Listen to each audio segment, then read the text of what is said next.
আপনাদের সবাইকে স্বাগত জানাচ্ছি আমি কনক সারোয়ার আজকের অনুষ্ঠানে। দর্শক, সংক্ষিপ্ত একটা অনুষ্ঠান করার চেষ্টা করব। আ তেলবাজরা পিছু ছাড়ছে না জনাব তারেক রহমানের। তারেক রহমান সাহেব যতই চাচ্ছেন একটা পরিবর্তন, যতই চাচ্ছেন যে পুরান ধারার যে তৈলমর্দন ভিত্তিক যে রাজনীতি, নেতাকে পীর বানিয়ে দেওয়া, নেতাকে মানে ওহি আসে এমন একটা ভাব দেখানো নেতার সাথে, সেই জায়গাটা থেকে তিনি বের হতে চাচ্ছেন কিন্তু তাকে বের হতে দিচ্ছে না। সাম্প্রতিক সময় গতকালকে দেখছিলাম যে তারেক রহমান নাকি প্রেসিডেন্ট ট্রাম্পকেও ছাড়িয়ে গেছেন। আমি যদি আপনাদেরকে একটু দেখাই, এই যুগান্তর ধরেন বিশ্ব সেরা কনটেন্ট ক্রিয়েটরের তালিকায় তারেক রহমান পেছনে ফেললেন ট্রাম্পকে। মানে তারেক রহমান বাংলাদেশের একটা সর্ববৃহৎ রাজনৈতিক দলের বর্তমান চেয়ারম্যান। তিনি ভবিষ্যৎ প্রধানমন্ত্রীর পদের প্রার্থী। মানে জনগণ যদি ভোট দিতে পারে এবং বিএনপিকে যদি ভোট দেয় তাহলে তিনি দেশের প্রধানমন্ত্রী হবেন। তাকে তারা কনটেন্ট ক্রিয়েটরের তালিকায় নিয়ে গেছেন। তারেক রহমান কি কনটেন্ট ক্রিয়েট করছেন? তারেক রহমান কি কোনো কনটেন্ট ক্রিয়েট করেন? তারেক রহমান বক্তৃতা দেন, তারেক রহমান বিবৃতি দেন, সেগুলো তার ফেসবুকে যায়, সেগুলো তার দলীয় মাধ্যমগুলোতে যায়। এবং ধরেন এই যে যুগান্তর, এই যুগান্তরের আসলে যে এই জিনিসটা করছে তাকে দেওয়া উচিত আপনার মানে কি বলবো? তার আ ইনক্রিমেন্ট বাড়ায় দেওয়া উচিত ২ টা এবং দেখেন ট্রাম্পের যে ছবিটা সিলেক্ট করছে মানে ট্রাম্প ধরেন সেলিউট দিচ্ছে আরকি এমন একটা অবস্থা। তারপরে ধরেন এই যে আরটিভি বিশ্বসেরা কনটেন্ট ক্রিয়েটরদের তালিকায় তারেক রহমান ছাড়িয়ে গেলেন ট্রাম্পকেও। অর্থাৎ এই যে দেখেন নির্লজ্জ যে তেলবাজি এবং এটার একটা চমৎকার ইংরেজি শব্দ আছে হচ্ছে বুটলিকার্স। মানে বুটলিকার্স আমরা বলি না জুতা চাটে, পা চাটে। সেই লেভেলের এইসব কাজ। এইসব করে কি আপনি তারেক রহমানকে কি মহিমান্বিত করছেন নাকি উনাকে হাস্যকর আ উম জায়গায় নিয়ে যাচ্ছেন? এবং আমি বোঝার চেষ্টা করলাম যে উম আ এই যে সংবাদটি, এই সংবাদের আসলে উৎস কি? এই সংবাদের উৎসটা বোঝার জন্য আমি নিউজের ভেতরে যদি যাই, যুগান্তরের যেটি বলছিলাম যে বিশ্বসেরা কনটেন্ট ক্রিয়েটরের তালিকায় তারেক রহমান, পেছনে ফেললেন ট্রাম্পকেও, ট্রাম্প সেলিউট দিচ্ছেন এমন একটা ভাবের একটা ছবি দেয়া হয়েছে। পাশাপাশি আমরা যদি নিউজটা যদি একটু পড়ি, আম সামাজিক মাধ্যম বিশ্লেষণকারী আন্তর্জাতিক ওয়েবসাইট সোশ্যাল ব্লাড প্রকাশিত শীর্ষ ১০০ ফেসবুক কনটেন্ট ক্রিয়েটরের তালিকায় তিনি ৬৩তম অবস্থানে আছেন। আ বিশেষ বিষয় হলো এই র‍্যাংকিং এ তিনি মার্কিন প্রেসিডেন্ট ডোনাল্ড ট্রাম্পকেও পেছনে ফেলেছেন। ট্রাম্পের অবস্থান তারেক রহমানের চেয়ে ৪ ধাপ পেছনে। আবার শুনুন, ট্রাম্পের অবস্থান তারেক রহমানের চেয়ে ৪ ধাপ পেছনে। তারা একটি সোশ্যাল ব্লেড এর একটা ছবি তারা এখানে ব্যবহার করেছেন। এই যে স্ক্রিনশট এবং এটি আসছে কোত্থেকে দেখেন। বিএনপির মিডিয়া সেল থেকে রোববার ১৮ জানুয়ারি এক বিবৃতিতে জানানো হয়, কনটেন্ট কনটেন্ট পোস্টের সংখ্যা এবং জনসম্পৃক্ততার এনগেজমেন্ট বিচারে তারেক রহমানের অবস্থান বর্তমানে ট্রাম্পের উপরে। সোশ্যাল ব্ল্যাগের তথ্য অনুযায়ী তারেক রহমানের ভেরিফাইড ফেসবুক পেজে বর্তমানে ৫৫,৭৬,০০০ বেশি লাইক রয়েছে এবং এর এনগেজমেন্ট বা আলোচনার মাত্রা ১৬,৪৮,০০০ এর ওপরে। চমৎকার পারফরম্যান্সের কারণে সোশ্যাল ব্যাগ তার পেজটিকে ইত্যাদি তারা দিয়েছেন। গত ১৪ দিনে পেজটিতে প্রায় ৪৮,০০০ নতুন লাইক যুক্ত হয়েছে এবং দৈনিক গড়ে ৩৯,০০০ এর বেশি লাইক বাড়ছে। অর্থাৎ ধরেন সোশ্যাল ব্লেড মানে সোশ্যাল ব্লেড এখন দেখা যাচ্ছে মিডিয়া বিএনপির ওই যে কি বলে এটাকে? মিডিয়া সেলের বাপ-মা হয়ে গেছে সোশ্যাল ব্লেড। আমি যদি আপনাদেরকে একটু দেখাই সোশ্যাল ব্লেড। সোশ্যাল ব্লেড হচ্ছে দর্শক একটা কি বলবো? এরকম বহু আরো বেশ কিছু আ ওয়েবসাইট আছে যে ওয়েবসাইটে ধরেন আপনি আমার চ্যানেলের নাম দেন, তারেক রহমানের ফেসবুক চ্যানেল বা ইউটিউব চ্যানেল বা বিএনপি বা অন্য যেকোনো কারো চ্যানেলের নাম দিলে বা আইডি দিলে ওরা একটা সিম্পল একটা কি বলবো? কিছু তথ্য সন্নিবেশ করে। ওরা ওদের মতো করে র‍্যাংকিং করে। ওরা মূলত চলে হচ্ছে বিজ্ঞাপনের উপরে ভিত্তি করে। তারা প্রজেকশন দেয় যে সামনে কি হতে পারে, তোমার কত বাড়তে পারে, কত কমতে পারে ইত্যাদি। ধরেন দিস ইস নাথিং ভেরি কি বলবো সিগনিফিক্যান্ট অর ইনফ্লুয়েন্সিয়াল থিং যে সোশ্যাল মিডিয়া বলছে মানে ট্রাম্পের থেকে ৪ ধাপ আগায় গেছে Tarique Rahman. No, that is not like that. এবং আমি যদি আপনাদেরকে আরেকটা জিনিস দেখাতে চাই, আ ধরেন এই সোশ্যাল ব্লেডটাই যদি আপনাদেরকে আমি একটু দেখাই, আমি এটা বের করে রাখছিলাম সোশ্যাল ব্লেডের এই যে। এটা হচ্ছে সোশ্যাল ব্লেড, সোশ্যাল ব্লেডের ওয়েবসাইট। সোশ্যাল ব্লেডের এখানে তারেক রহমান সাহেবের এটা হচ্ছে আ উম সোশ্যাল মিডিয়ায় যদি আপনি সার্চ দেন তারেক রহমান নামে, আপনারা এই ইন্টারফেসটা পাবেন এবং এই ইন্টারফেস অনুযায়ী ধরেন তার এখন পজিশন কি এগুলো সব আছে। পাশাপাশি ধরেন ১৪ দিনে ৪৮ কে লাইক করছে। কিন্তু গত ১৪ দিনে 11 মিলিয়ন মাইনাস হয়েছে যারা তার সম্পর্কে তার পেজ সম্পর্কে বলছিল সেই জায়গাটা থেকে। তো ধরেন এইটা আপনি দেখবেন, ধরেন আমি যদি ৭ দিন কনটেন্ট না দিই দেখবেন যে ২ মিলিয়ন লোক এটা নিয়ে টকিং অ্যাবাউট এর মধ্যে নাই। মানে এটা অত্যন্ত উঠানামা করে। আমি যদি ১ মাস না দিই আমি সোশ্যাল মিডিয়ার কোনো র‍্যাংকিং এই নেই।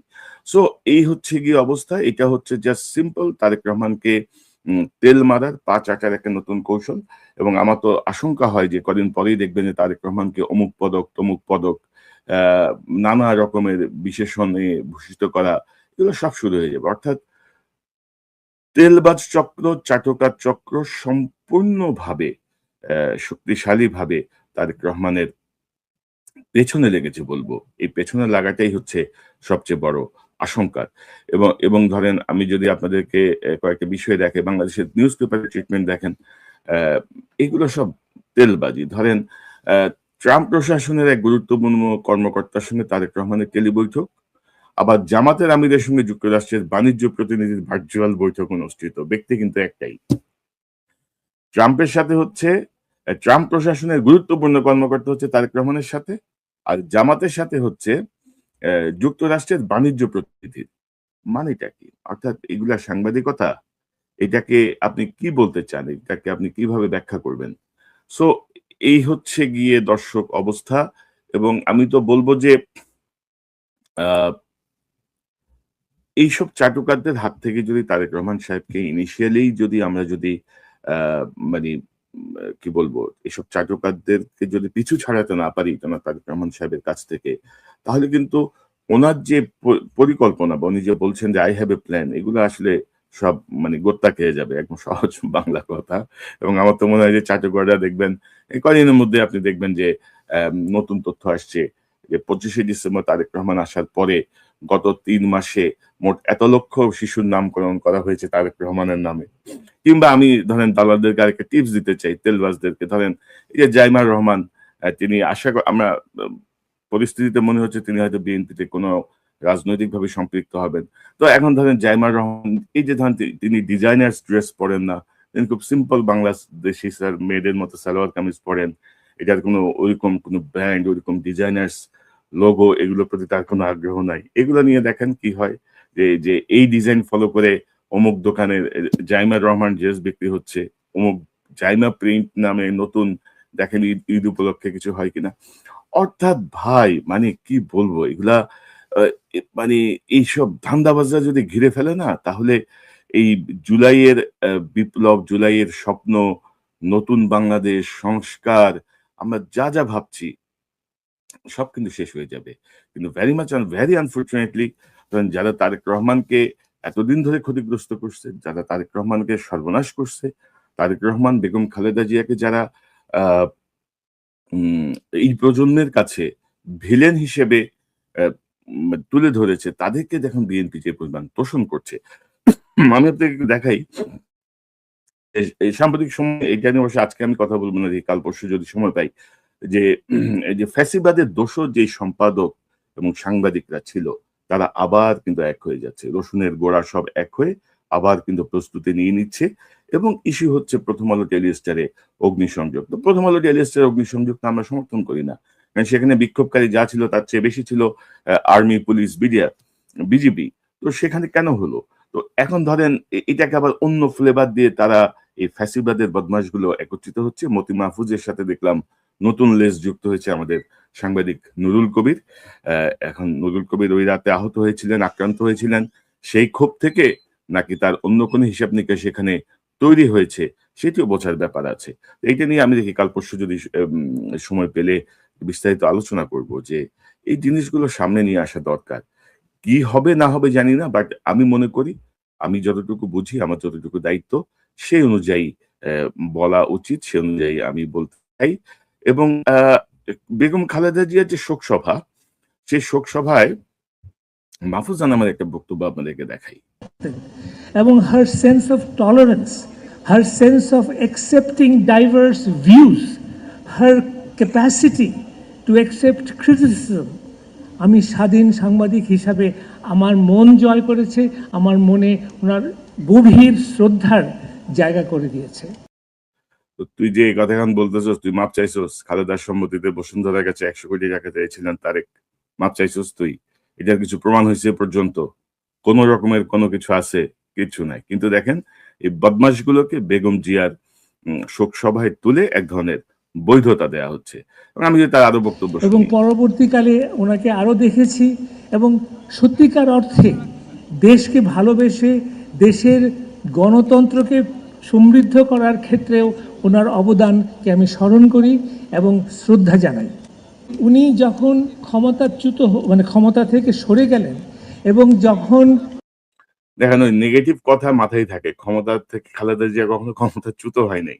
কিন্তু এখন মাথার মধ্যে কিন্তু চ্যুতই কাজ করে। দেখেন মনের মধ্যে কি থাকে। সরকার তার বিরুদ্ধে তাকে অপমান, তাকে নিষ্পেষণ, তাকে জেলে ঢোকানো এত কিছু করলো এবং সেখানে 2 বছর উনি ছিলেন, সলিটারি কনফাইনমেন্টে ছিলেন, উনি 4.5 বছর উনি হাউস অ্যারেস্ট ছিলেন এবং সেখানে যেটা সবচেয়ে বেশি হৃদয় বিদারক সেটা হচ্ছে যে ওনার চিকিৎসা করতে দেওয়া হয়নি এবং সেটার প্রমাণ আমরা শুনলাম একটু আগে। এবং এত কিছুর এবং ধরেন একটা দেশের একটা ইংরেজি দৈনিকের পুরোহিত সম্পাদক সে কিন্তু জানে না যে খালেদা জিয়াকে চিকিৎসার কোনো সুবিধা দেওয়া হয় নাই। বেগম খালেদা জিয়া যখন চিকিৎসার জন্য বারবার আবেদন হচ্ছিল, বারবার বলা হচ্ছিল, ডেইলি স্টার কোনো রিপোর্ট করেছিল, ডেইলি স্টার কোনো সামাজিক চাপ তৈরি করেছিল, সরকারের উপর কোনো চাপ তৈরি করেছিল। মাহফুজান আমরা এখন মানে কি বলবো? আবারও মানে এত বয়স হয়ে গেছে না? এই বেটার বয়স বোধহয় ৭০-৮০ র কাছাকাছি। তারপরেও দেখেন ধান্দা থেকে এরা বেরোতে পারে না। এবং আরো দুঃখজনক যেটা যে ধরেন সে এখন খালেদা জিয়াকে এক ধরনের ঢাল হিসেবে ব্যবহার করছে। আমাদের বহু আগের কথা আমি যখন স্কুলে পড়ি, আমার এই তার এই বক্তব্য শুনে এটা আমার মনে পড়ল যে একটা চোর ধরা পড়ছে। মানে চুরি করতে এসে ভদ্রবেশী চোর। তাকে যখন ধরা হলো তার ১ম ডায়ালগ হচ্ছে যে, "আপনার দাদি আমাদের খুবই স্নেহ করতো এবং আপনার দাদি আমাদের নিয়মিত এ এ মানে খিদা লাগলে আপনার দাদির কাছে এসে আমি ভাত খেয়ে যাইতাম। মানে আপনার দাদি যেহেতু আমাদের স্নেহ করতো, আপনি যে চুরি করছি আপনি কিন্তু আমারে এখন কিছু বইলেন না।" আপনি বক্তব্যটা শুনলে বুঝতে পারবেন। উনি যখন প্রথম বাণী দিলেন মুক্ত হয়ে, মূল বাণীটা আমাদেরকে দিলেন যে ধ্বংস নয়, প্রতিরোধ নয়, প্রতিহিংসা নয়, প্রতিশোধ নয়। উনি কিন্তু ইজিলি বলতে পারতেন যে আমি প্রতিশোধ চাই না, কিন্তু আমি ন্যায় বিচার চাই আমার বিরুদ্ধে যা করা হয়েছে, এটাও উনি বললেন না। এই যে উদারতা, এই যে ভবিষ্যতের দিকে তাকানো, আমি মনে করি এটা অসাধারণ। She said, I've been এবং এখন দেখেন এই অংশটুকু আরো গুরুত্বপূর্ণ। by the organizers to say a few words in English. অর্থাৎ বেগম খালেদা জিয়ার শোক সভায় ইংরেজি জানার লোক আর নাই। তোরা বেটা মাহফুজা নামে রিকোয়েস্ট করতে হবে খালেদা জিয়ার সম্পর্কে ইংরেজিতে কয়েকটা কথা বলার জন্য। মানে মাহফুজা নামের মতো পাচাটা শুরু করছস তোরা। যেই মাহফুজা নাম, যেই মতিউর রহমান, বেগম খালেদা জিয়া, তারেক রহমান, বিএনপির বর্তমান যেই কি বলবো একটা তাদের সম্পর্কে যেই ধারণা তৈরি করা, যে ন্যারেটিভ তৈরি করা, সেই মাহফুজা নামে তোরা রিকোয়েস্ট করস একটা কথা ইংরেজিতে বলার জন্য। তোদের ইংরেজি জানা কেউ নাই। আর ইংরেজিতে বলতেই হবে। মানে একটা অদ্ভুত মানে এই যে মিডিয়া সেল, মেল, হুলুস্থুল কারবার। আমি যখন মাঝে কিছু ভিডিও দেখি যে বাবা সূর্যের থেকে বালু কি পরিমাণ গরম। মানে সূর্যের তাপ সহ্য করা যায়, বালুর উপরে কিন্তু হাঁটা যায় না। এই হচ্ছে গিয়ে পরিস্থিতি। এবং এই জায়গাগুলোয় ধরেন এই যে ধরেন আমার এই যে ধরেন এই প্রোগ্রামটা দেখছেন দেখবেন যে এখানে অনেক মানুষ কমেন্ট করতেছে, "দেশে আয়, দেশে আয়।" দেশে আসলে মানে ছিঁড়া ফালাবি তোরা আমারে। মানে অদ্ভুত অবস্থা। দালালির ব্যাপারে আপনি কিছু বলতে পারবেন না। মানে এই যেগুলো ধরেন হাসিনা আমলে আমাদের সঙ্গে যা হয়েছে এখন তার রিপিটেশন আবারও হচ্ছে। এবং ধরেন অ্যা আ আমি যদি দেখি যে এই যে বেগম খালেদা জিয়াকে নিয়ে বেগম খালেদা জিয়া আম সমাহিত হওয়ার পরে তার কবরকে নিয়ে আরেক ধরনের বেদাত শুরু হয়েছে। মানে এই যে আপনি দেখেন এই ববি হাজ্জাজ সে যায় জমজমের পানি ছিটায়। ববি হাজ্জাজ জমজমের পানি ছিটানো ইসলামের কোন শরীয়তে কোন বিধানে আছে কবরে পানি জমজমের পানি ছিটাইতে হবে, আমানুল্লাহ আমান যে সেজদা করে, মানে এক ধরনের শ্রদ্ধায় অবনত হয়ে তিনি কবরে মাথা ঠেকাচ্ছেন। তো এই যে বিষয়গুলো এবং খালেদা জিয়া যে মানে তার মৃত্যুর পর থেকে তাকে সমাহিত করা পর্যন্ত পুরোটাই আমি যতটুকু দেখলাম, বোঝার চেষ্টা করলাম, ইসলামী শরীয়তের যে বিধান একজন নারীকে দাফন করার ক্ষেত্রে পূর্ণভাবে সেটিকে অনুসরণ করা হয়েছে। জনাব তারেক রহমান নিজে কবরে নেমে তার মায়ের লাশকে নামিয়েছেন। তো সেই জায়গাটায় এই যে কাজগুলো হচ্ছে আপনি কি মনে করেন না এগুলোর বিরূপ প্রভাব পড়বে? অনেকেই হয়তো অনেক কথা বলে না কিন্তু দেখে তো। আর এখন এই সোশ্যাল মিডিয়ার এই সময়টায় প্রতিটা জায়গায় প্রতিটা সেকেন্ড কিন্তু রেকর্ড হচ্ছে। প্রত্যেকের হাতে ফোন, প্রত্যেকের হাতেই সবকিছু। আপনি কোনোভাবেই এটা ঠেকাতে পারবেন না। এই জায়গাগুলো কে নিয়ন্ত্রণ করবে? এখন ধরেন আসল কথা বললে ওই যে কি একটা কথা বলে না, গরম ভাতে বিলাই বাজার।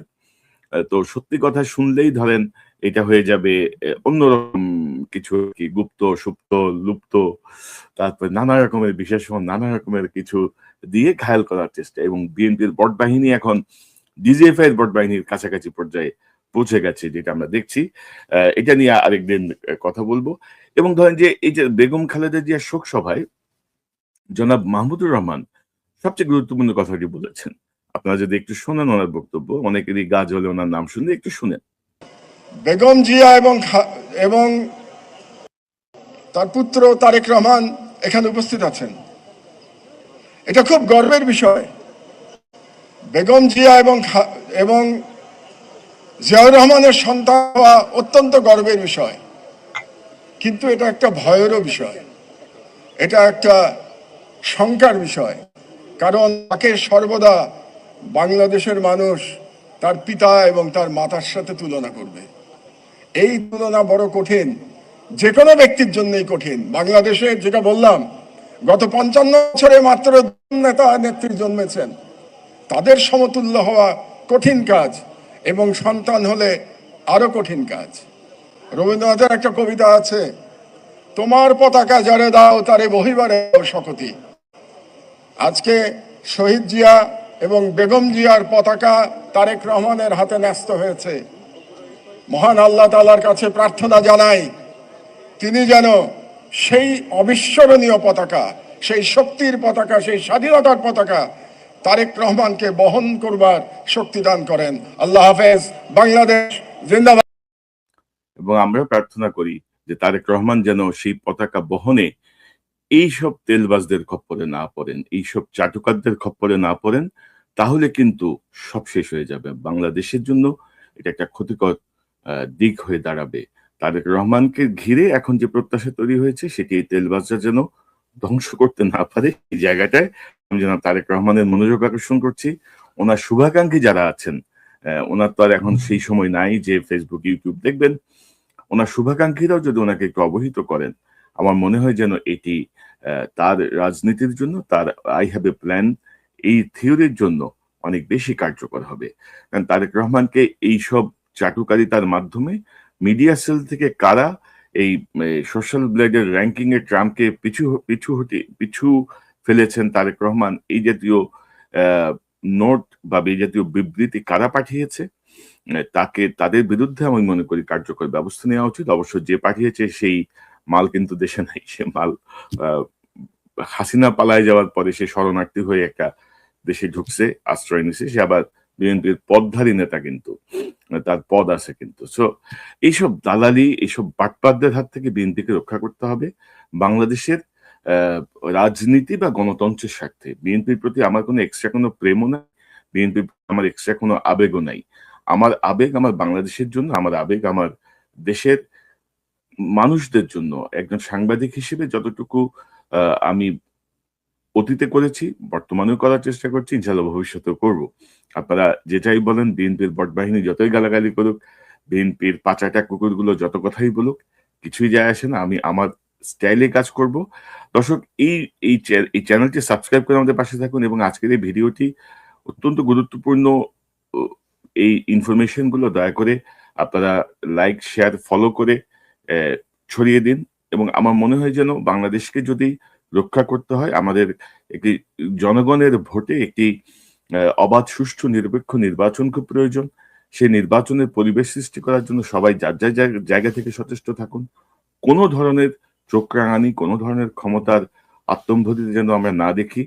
বিএনপির অনেক নেতা অনেক জায়গায় হুমকি ধমকি দিচ্ছেন, সেই জায়গাগুলো থেকে আমাদেরকে বের আসতে হবে, সেই জায়গাগুলোকে নিয়ন্ত্রণ করতে হবে। এবং একটা বিষয় বলতে চাই, বাংলাদেশ বা পৃথিবী এখন ২০০১ সালে নাই, পৃথিবী এখন ২০২৬ সালে। মাঝখানে কিন্তু ২৫টা বছর পার হয়ে গেছে। ২০০১-এর রাজনৈতিক কৌশল, ২০০১-এর মিডিয়া কৌশল, ২০০১-এর কোনো কিছু, ২০০১-এ কিন্তু এই বর্তমান সময়ের মতো সোশ্যাল মিডিয়া এত শক্তিশালী ছিলই না। বলা চলে ধরেন 10% ছিল, আর এখনই কি 100%, 100 ওভার। সো এখন এই জায়গাগুলোতে যদি আপনি সতর্ক না থাকেন, এই জায়গাগুলো যদি আপনি স্ট্রিক্টলি নিয়ন্ত্রণ না করেন, সে পুরাতন হাসিনার স্টাইলে যদি তেলবাজরা ঘিরে ধরে, পদক, সম্মান, অমুককে ছাড়িয়ে গেছেন, তমুককে এই হয়েছেন, আপনি তো মহান, আপনি তো পীর সাহেব, এসব করলে আপনার জনাব তারেক রহমান আপনি ধ্বংসের মুখে পর্যবসিত হবেন। এবং আমরা চাই না যে আমাদের একজন সম্ভাবনাময় নেতা, যিনি ধরেন আপনার সবচেয়ে বড় কৃতিত্ব যদি আমি বলি, যে গত ১৬ বছরে হাসিনা বিএনপিকে ভাঙার যে আপ্রাণ চেষ্টা করেছে, সেই জায়গাটায় মানে বিএনপির ভেতরে কি বলবো, বুইয়া বিশ্বাসঘাতক, বৃদ্ধ বিশ্বাসঘাতক, তরুণ বিশ্বাসঘাতকের অভাব নাই। এই সকল কিছুর মধ্যেও আপনি যেভাবে দলকে ভাঙার হাত থেকে রক্ষা করেছেন, ইউনাইটেড রেখেছিলেন, সেটি আপনার নেতৃত্বের একটা বড় কোয়ালিটি আমি বলবো। সেই জায়গাটায় আমি মনে করি যে এইসব তেলবাজরা আপনাকে ক্ষতিগ্রস্ত করতে পারবে না, কিন্তু তারপরও এক ধরনের সতর্কতা, এক ধরনের মনোযোগ আকর্ষণের জন্য আজকের এই অনুষ্ঠান। দর্শক, আজকে এই পর্যন্তই। ভালো থাকবেন এবং এই চ্যানেলটি সাবস্ক্রাইব করে এই চ্যানেলের মেম্বারশিপ নিয়ে আমাদের পাশে থাকবেন। আবারও দেখা হবে ইনশাল্লাহ। আসসালামু আলাইকুম।